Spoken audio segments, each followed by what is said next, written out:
Екипа, здраво! Ајде малку да промоветиме за сонот. Доброто спиење е една од работите кои што можат најмногу да придонесат во подобрување на секој аспект од нашето секојдневие. Може секој да ги подобри и не чинат апсолутно ништо.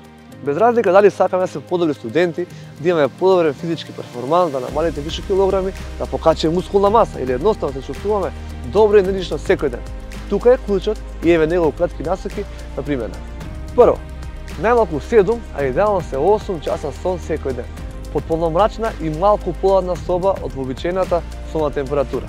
Второ, времето на легнување и будење треба да е колку што е можно поконстантно секој ден. Со ова вашиот дневен часовник правилно ќе биде сетиран и во оптимална состојба за дневните потреби. Трето, последниот оброк нека ви биде 2 до 3 часа пред легнување. Така нема да биде оптеретен диетниот систем и поквалитетно ќе спиете.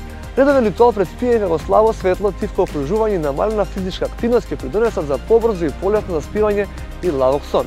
Пето и последно, можеби најтешко, е одбегнување на екрани, од телефон, телевизор и компјутер. Барем 2 часа пред легнување.